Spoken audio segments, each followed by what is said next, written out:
Brand New Day makes is that it doesn't immediately throw Peter into another world-ending crisis.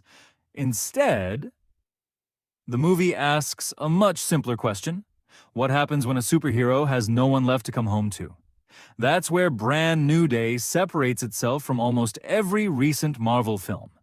Peter's biggest battle isn't against a supervillain. It's against loneliness. For years, Peter always had someone waiting for him. Aunt May, Ned, MJ, even Happy Hogan. No matter how difficult life became, someone reminded him that he wasn't alone. Now, that support system is completely gone.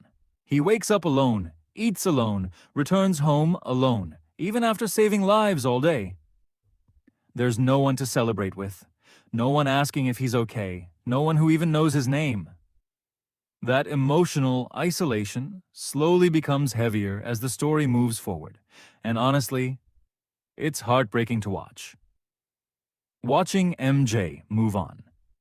Perhaps the most painful part of the film is Peter's relationship with MJ. Remember? Peter still remembers everything. Their first meeting, their adventures, their love story. Every single memory still exists. Only inside Peter's mind.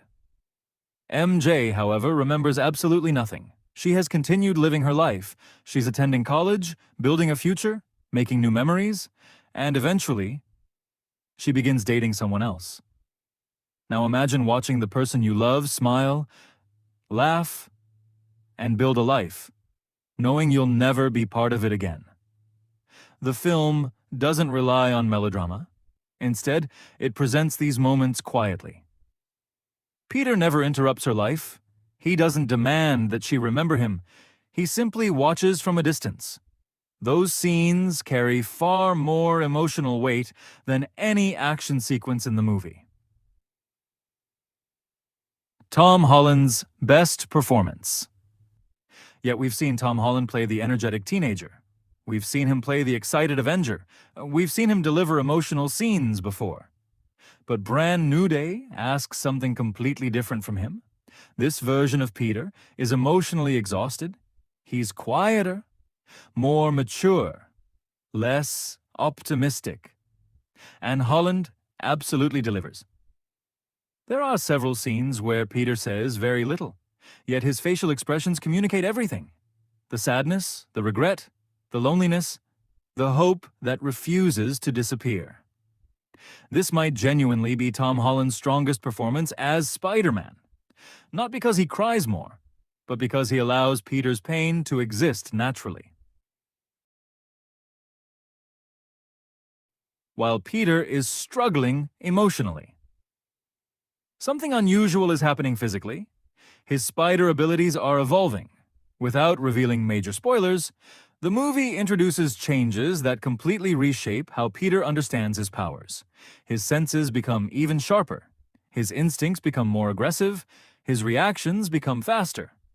And perhaps most surprisingly, some abilities no longer require technology at all.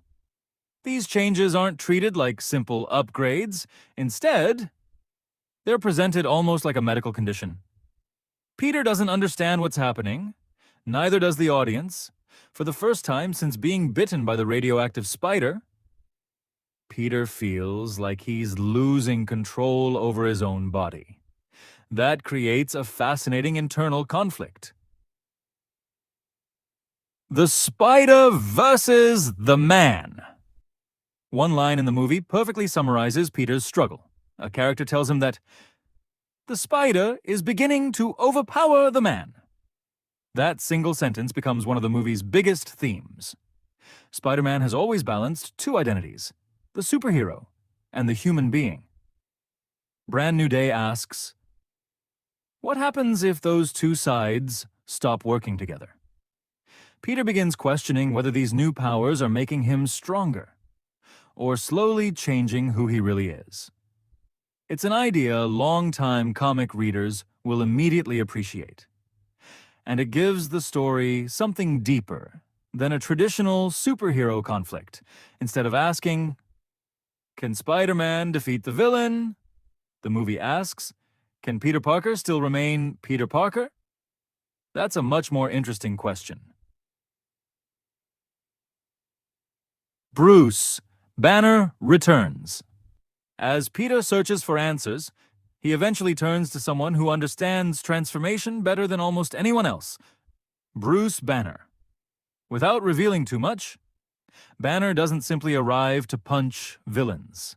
He actually helps Peter understand what's happening inside his body. The conversations between these two characters are surprisingly engaging.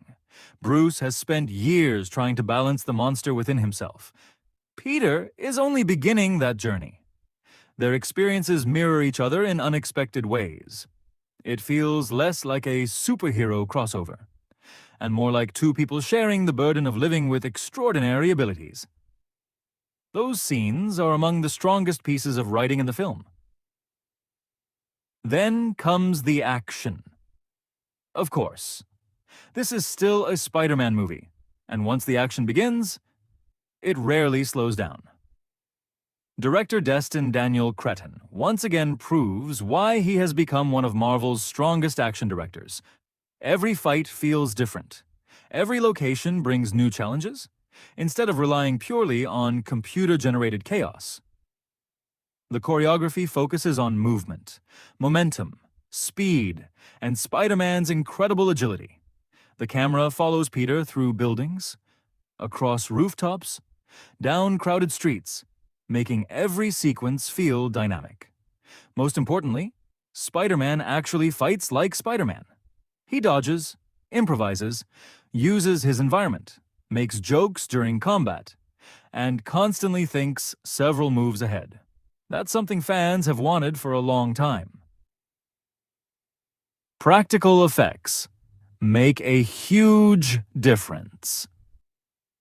Another noticeable improvement is how the movie looks. In recent years, Marvel has often been criticized for relying too heavily on CGI. Brand New Day feels different. Many sequences appear grounded. Spider-Man physically interacts with his surroundings. The practical stunt work blends beautifully with visual effects. The result is action that feels more believable. There are moments where you genuinely feel like someone is wearing the Spider-Man suit instead of watching a completely digital character. That realism makes every swing and every punch feel more impactful. Perhaps the biggest compliment I can give Brand New Day is this: for long stretches. It doesn't even feel like a typical MCU movie. It feels like a character drama that just happens to feature Spider-Man. The emotional scenes are given room to breathe. The action serves the story. The humor never overwhelms serious moments. Everything feels more balanced. Instead of constantly reminding audiences about the larger Marvel universe, the movie stays focused on Peter Parker. And because of that, the emotional investment becomes much stronger. Transition to part 3, but no Spider-Man story is complete without memorable villains. In the second half of the film, Peter faces dangerous new enemies. The Punisher enters the story. Sadie Sink's mysterious character finally reveals her true identity, and the movie delivers some of its biggest surprises. We'll break down all of that, along with the performances, direction, and Marvel connections in part 3.